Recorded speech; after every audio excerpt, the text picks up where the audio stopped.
Olá pessoal, eu sou o professor Emerson Lima, professor aqui da Universidade Federal do Amazonas, especialista na área de análises clínicas, e esse é o canal Bioquímica Clínica Fácil. Aqui a gente traz conteúdos direcionados para quem gosta da área de análises clínicas. Você que é aluno de farmácia, aluno de biomedicina, ou é um analista clínico que já trabalha em laboratório de análises clínicas, pode aproveitar esses conteúdos para fazer uma atualização do seu conhecimento. Nessa série, a gente está trazendo uma série de marcadores que são utilizados no dia a dia em laboratório de análises clínicas. São vídeos mais curtos e atualizados sobre as principais características desses marcadores. Eu espero que vocês gostem e vamos então ao marcador de hoje. O PSA é o antígeno prostático específico. É uma enzima, que tem ação, é uma proteína monomérica de 34 kilodaltons, é uma enzima que tem ação proteásica e ele tem como principal função liquefazer o sêmen após a ejaculação. Vocês sabem que o sêmen ele tem uma característica de se liquefazer após a ejaculação, até 30 minutos após a ejaculação. Quem conduz, quem propicia essa característica é exatamente a presença do PSA. Ele circula tanto na forma livre como na forma complexada com proteínas de transporte. Existem duas ou mais proteínas que são capazes de transportar esse PSA.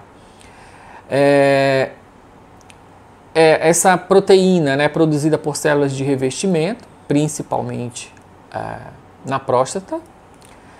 Ele tem uma meia-vida de 2 a 3 dias e o tecido normal ele produz em torno de 0,3 nanograma por decilitro do antígeno por grama de tecido. Aqui a concentração do PSA nos diferentes líquidos biológicos. Comparando aqui, no líquido seminal, ele estaria 1 milhão de gramas por litro, no soro ele estaria em torno de 4 gramas por litro, tá bom? Então essa é você vê que ele é muito menos presente no soro do que no líquido seminal, mas ele normalmente é dosado no soro. O aumento dele no soro, claro, reflete o aumento também nas outras partes, principalmente. Esse PSA tem sido utilizado como um marcador do tumor de próstata, do câncer de próstata. É um indicativo, digamos, desse tumor de próstata. Mas ele tem resultados falso positivos de 25% a 46%. Então é bastante elevado, ou seja, a especificidade dele é bem baixa, A variação fisiológica até 30%, o valor preditivo positivo, quando ele é feito de forma isolada, de 28% a 35%. Quando ele é feito junto com o toque retal, aumenta de 32% a 49%.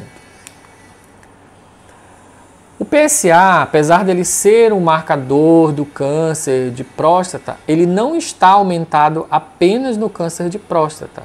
Ele está aumentado, por exemplo, na hipertrofia benigna da próstata, na ejaculação precoce, ou seja, indivíduo que não está em abstinência sexual vai fazer o exame do PSA, pode ter o PSA elevado, só por o fato dele não ter observado a abstinência, tá bom? Então, recomenda-se que o paciente, ao fazer o exame, ele tenha pelo menos 48 horas de abstinência, porque essa ejaculação 24 horas antes do exame vai fazer uma elevação nos níveis de PSA. Retenção urinária aguda, prostatite aguda, toque retal também aumenta, massagem prostática. Por exemplo, hoje tem muita gente que anda de bicicleta, Os ciclistas. Ali durante o exercício, você faz uma espécie de massagem na próstata para o homem, E isso faz com que possa ter um aumento do PSA, esse simples movimento. biópsia prostática transretal e ressecção transuretal. Então, todas essas são causas de aumento do PSA, de forma, digamos, anormal, né? Que não era esperada.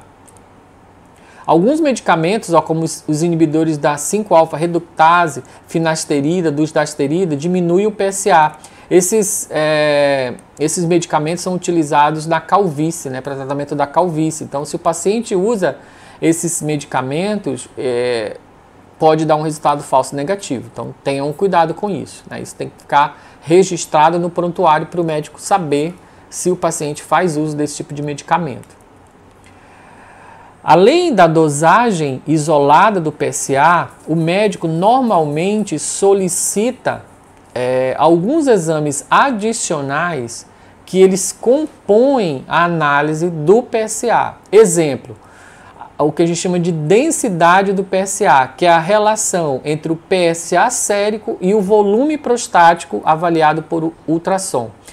Essa densidade, os médicos falam que isso não é tão fácil de fazer porque é muito difícil medir exatamente esse volume da próstata.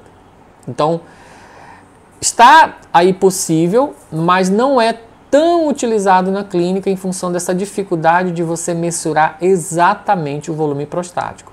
Mas, se ele for feito, ele aumenta a especificidade, reduz a sensibilidade, né? Aumenta os custos, uma vez que vai ter um exame adicional, e o limite aí de 0,15 para esse teste. Uma outra característica é o que a gente chama de velocidade do PSA. Eu falei para vocês que no decorrer da idade existe um aumento relativamente normal de volume da próstata. E esse aumento ele é acompanhado também por um aumento da concentração de PSA. Mas ela é um aumento esperado. Se ele aumenta em volumes maiores do que aqueles considerados normais, isso pode ser um indicativo da presença do tumor, tá? Então, por exemplo, o limite normal é um aumento, um incremento de 0,75 nanograma por ml ao ano, né, para um PSA entre 4,1 e 10 nanogramas. Se há um aumento maior do que 0,75, isso é um indicativo de que pode estar havendo um aumento do volume da massa, né, da próstata e o estabelecimento de um tumor, tá? Esse teste vai ter uma sensibilidade de 79% e uma especificidade de 90% para o câncer. Se vocês compararem com a dosagem do PSA isolado, isso é muito maior, certo? E um outro teste que é muito utilizado também, uma outra variação, que é dosar não somente o PSA, mas o PSA livre e o PSA total, né, que é aquele PSA livre mais aquele que está complexado com as proteínas. Existe uma